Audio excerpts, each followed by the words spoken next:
For the meantime, pasagip ka muna para sure na meron kayong income. Sabi mo, will work for you. Itong buong kumpanya ko, itong buong negosyo ko, magtatrabaho sa yung malaking kumpanya. Para sure na may papasok na pera or income sa negosyo mo. Okay? Hanggang sa makaya mo nang mag-isa.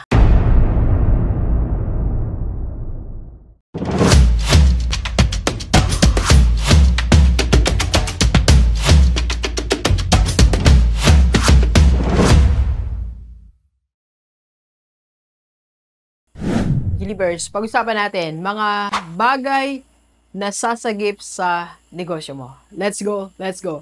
Okay, so sa lahat ng mga may negosyo na nanganganib ng masara, na naghihingalo, na kinakapos na ng pera, na parang hindi na kayang tapusin ang taon na to, or hirap na hirap na. Eto Gilibers, sa atin po lahat, huwag ka munang mag-give up, okay? May mga bagay na sasagip sa'yo, okay? Mga bagay o tao na sasagip sa negosyo mo. Unang-una, kaya kang sagipin ng social media. Yes, I heard one story na talagang pag-give up na sila. Nawalan na sila na reseller, may mga produkto sila pero hindi makabenta. They hire one company para i-manage ang kanilang social media platforms. And sabi nga, the rest is history. So, namamayagpag na sila ngayon. Na-save sila ng social media management.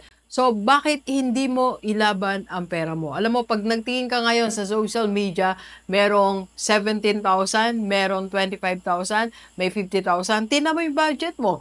Kung meron kang 25,000 nakatago, ilaban mo. Ipamanage mo yung social media mo. Okay? Hanap lang tayo ng credible dyan. Wala akong marirecommend, pero nandyan po, makakahanap naman tayo sa Facebook. Okay? Social media management. And second, ang kapartner po niyan, social media management, is ads. Yes, kaya kang sagipin ng ads. Alam nyo nitong past few months, no, I tried. Nag-try din ako para magkaroon tayo ng new market segment. And it works. So, nagkakaroon ako ng additional inquiries about IMG, additional inquiries about Kaiser. So, nakadagdag ng clients. So, ads. Okay? So, itry natin. Subukan natin. Bago ka mag-give up, sasagipin ka ng ads. Okay? I'm telling you, kaya ka nang sagipin. Alright? And third, kaya ka rin sagipin ng isang coach or mentor. Sumuko ka na. Sabihin mo, mag-hire ka ng isang mentor or coach, tulungan mo ko. This is the situation of my company. Ito yung kalagayan ko ngayon. So, kailangan namin kumilos, kailangan namin gumawa ng strategy, pero hindi ko na alam kung anong gagawin. A coach or a mentor can help you. Kahit hindi ako ang year mong coach, kahit ibang coach, ang coach po kasi meron niya nakikita na minsan hindi natin nakikita. He or she can help you. You hire one, okay? Ilaban ang negosyo mo, right? And number 4, kaya ka ding sagipin ng big company. Makipag-usap ka sa mga big company. Sabihin mo, eto kami ngayon, naghihingalo. Eto kami ngayon, eto yung situation natin, sagipin mo kami. Pwede kang maging part ng kanilang operations. You can provide the raw materials, or you can provide the manpower, or maybe merong isang talent or merong isang kayang gawin ang iyong negosyo na kailangan ng big companies. For the meantime, pasagip ka muna para sure na meron kayong income. Sabi mo, will work for you. Itong buong kumpanya ko, itong buong negosyo ko, magtatrabaho sa yung malaking kumpanya. Para sure na may papasok na pera or income sa negosyo mo. Okay? Hanggang sa makaya mo nang mag-isa. Alright?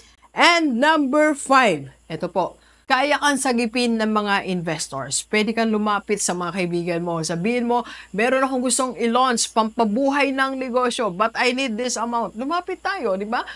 Magiging ka na sa klolo. I need 50,000. I need 100,000 for my social media platforms. I need 100,000 for this new product na ilo-launch ko para mabuhay ang aking negosyo. So, you need to talk to investors. And number 6, ang isang tao na kayang sagipin ang negosyo mo, walang iba kundi ikaw. Yes, ikaw mismo na may-ari ng negosyo, ikaw ang sasagip niyan. Ikaw yung may kayang sumagip sa negosyo mo. Galingan mo pa. Lahat ng alam mo, ibuhos mo na. Kung meron ka pang nakatagong talent, nakatagong skill, nakatagong galing, gawin mo na para sa negosyo mo. Ikaw, higit kanino man ang kayang sumagip dyan sa negosyo mo. You can save your business. Okay? Kaya mo yan. Alright? Okay, so, deliver sa atin po lahat. Huwag mo ayang tuluyang mawala ang negosyo mo. Okay? Give your business a fighting chance. Kape po tayo. Kape. Thank you for watching. We are inviting you to attend our free webinar sa IMG Rockstar Community para makapag-invest ka na sa mutual fund at magkaroon ka na ng Kaiser. PM na sa personal FB ni Doc. Let's go, let's go!